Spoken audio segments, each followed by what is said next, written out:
Halo semuanya, perkenalkan nama saya Zega Nugraha Ramadan. Di sini saya akan menjelaskan kepada teman-teman semua jenis-jenis drone. Nah, ada banyak sekali jenis-jenis drone itu yang akan saya jelaskan di sini. Mungkin hanya beberapa, tapi ada juga drone-drone yang lain. Nah, mungkin saya akan menjelaskan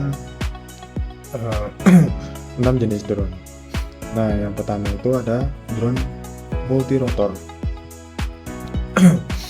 Drone multirotor ini memiliki beberapa rotor, umumnya 4 atau lebih, yang memberikan stabilitas dan manuver yang baik.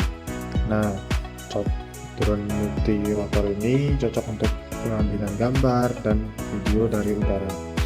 Nah, ada juga nih contoh dari drone multirotor seperti DJI Phantom, DJI Mavic, dan Parrot Navi.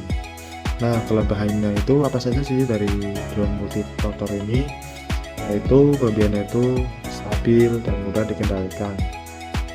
Nah, ada juga kekurangan dari drone multirotor ini, seperti terbatas pada waktu terbangnya yang lebih pendek karena baterainya itu sekarang belum ada yang bisa memenuhi syarat terbang.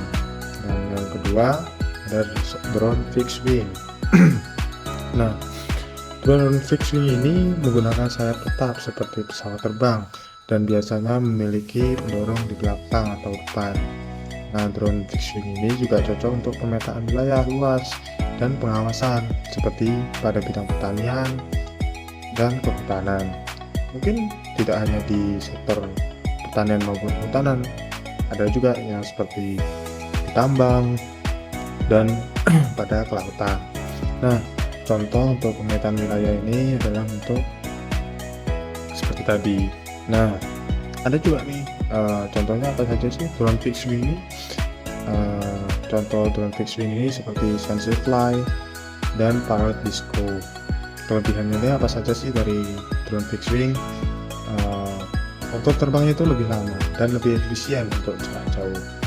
Dan kekurangannya itu memerlukan area yang luas untuk lepas landas dan mendarat, dan tidak bisa hover di tempat.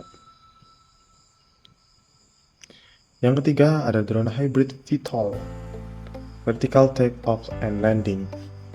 VTOL, kombinasi antara drone multirotor dan fixed wing. Nah, ini bisa lepas landas dan mendarat secara vertikal, lalu terbang rapi seperti fixed wing. Nah, ini digunakan untuk survei, pemetaan, dan pengiriman di area yang sulit diakses oleh manusia. Contohnya apa saja sih drone dari hybrid VTOL ini? Nah, ada di situ seperti Quantum System, Trinity, P90, dan DJI Mavic Air. Ada juga kelebihan dari drone hybrid VTOL ini, seperti fleksibilitas yang tinggi, mampu terbang jauh sekaligus mendarat vertikal. Nah, kekurangannya itu mungkin drone ini bagus untuk digunakan, akan tetapi harganya cukup mahal dan desain yang lebih kompleks, sehingga orang-orang banyak memilih drone yang lain yang lebih murah. Yang keempat, ada drone single rotor. Nah, drone single rotor ini juga memiliki satu rotor aja, mirip seperti helikopter. Digunakan untuk penelitian membawa beban yang lebih berat, seperti pada pemetaan dengan lidah. Nah, contohnya dari drone single rotor ini seperti Dragonflyer X5ES. Kelebihannya adalah waktu terbang yang lebih lama daripada multirotor, bisa hover di tempat. Kekurangannya ini mungkin lebih rumit dan berisiko jika terjadi kerusakan rotor.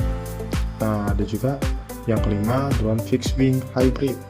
Nah, ini yang hampir sama kayak yang kedua tadi, tapi ini sudah menggunakan teknologi hybrid. Menggunakan drone ini kemampuan fixed wing namun bisa hover seperti multirotor, cocok untuk pemetaan atau survei dengan luasan yang lebar sekali, namun tetap bisa digunakan di area terbatas. Kelebihannya adalah menggabungkan efisiensi dari energi fixed wing dengan kemampuan hover. Nah, drone yang fixed wing tadi kan dia tidak bisa dikendalikan dengan cara memiliki harus tempat yang lebar, tetapi dengan drone fixed wing hybrid ini, dia bisa dilakukan dengan tempat yang sangat kecil. Nah, kekurangannya itu ya itu tadi, lebih mahal dan butuh pemeliharaan yang lebih kompleks. Ada juga yang keenam yang terakhir dari pembahasan saya, yaitu drone nano atau mikro. Berukurannya sangat kecil, biasanya digunakan untuk rekreasi atau penelitian di area sempit.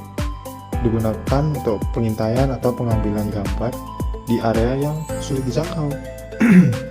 Nah, ada juga nih contoh dari drone nano atau mikro ini, seperti DJI Mavic Mini atau Parrot Lambo.